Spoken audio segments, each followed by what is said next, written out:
Okay, so I've already built the Red Bull, Viz-RB, Ferrari and Haas teams, but today I have the McLaren and Williams cars. But my question remains the same. Are there actual drivers behind the wheels? And aside from the livery, are there any other differences? Let's find out. My name is Zoltan, let's build. Alright, so both sets are branded as 10 Plus with set numbers 77249 and 251.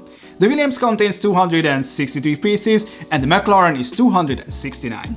The release date is March 1st, 2025. The retail price is 27 euros or dollars, so the price per piece ratio is around 9 cents. It's not the best, but not the worst either. On the back of the boxes, we got images of the real life cars, and there is a cool surprise, a brand new F1 helmet mold. Yes, these sets introduce a brand new Lego F1 helmet mold.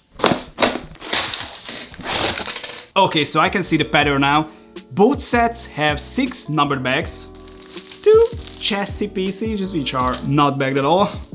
I have 2 huge sticker sheets and the manuals. So the McLaren gonna be 92 pages long and the Williams gonna be 98 pages long, but there are no extra information about these cars. So guys, there's no time to waste, I'm gonna start this build right now.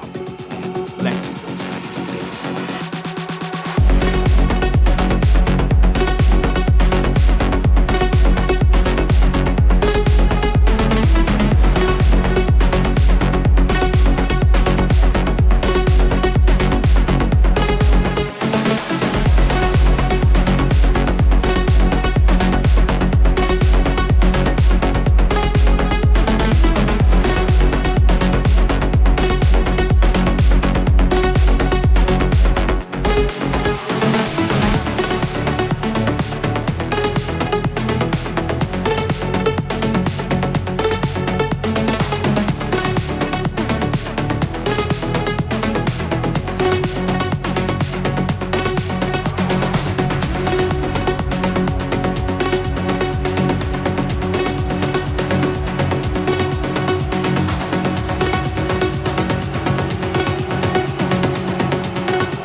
Alright, so first off, just like in the other sets, these cars are completely different. What does that mean?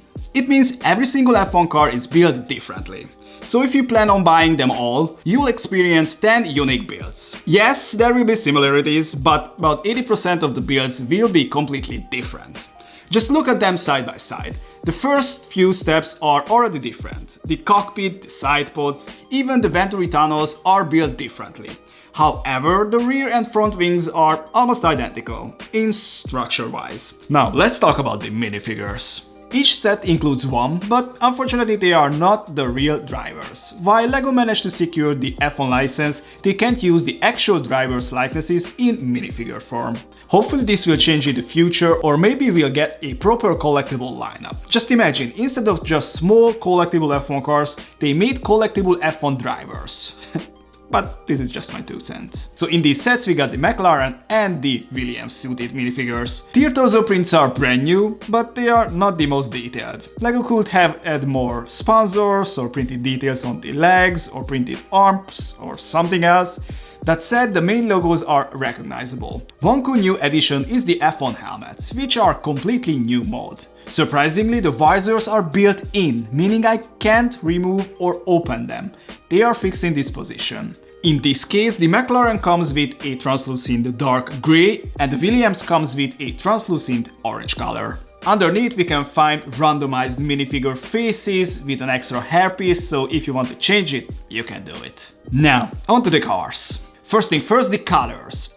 I think the McLaren colors is okay. I mean, the papaya and the black ratio is perfect, so I'm not complaining about that. And the same thing goes to the Williams team. I mean, they are blue and black.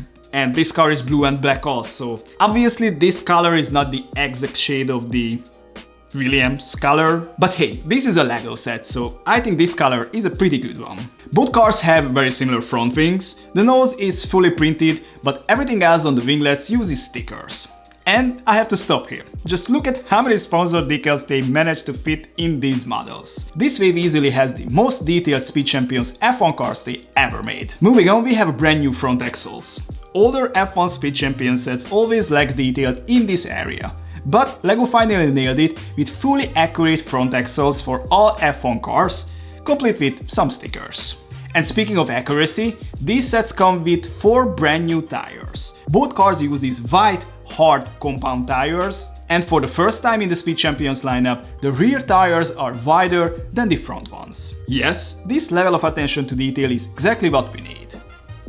Inside the cockpit, the halo can be lifted up, there is a printed steering wheel and tons of stickers on both cars. But again, the side pods, the engine covers and the engine intakes are completely different. And those engine covers is not as detailed like in the Red Bull cars. I mean, on those cars, those elements were printed.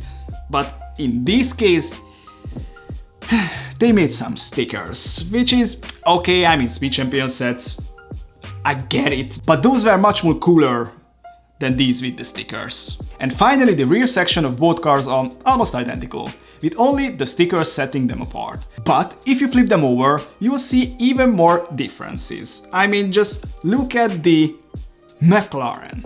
It's completely different, not from the Williams, but from the others as well.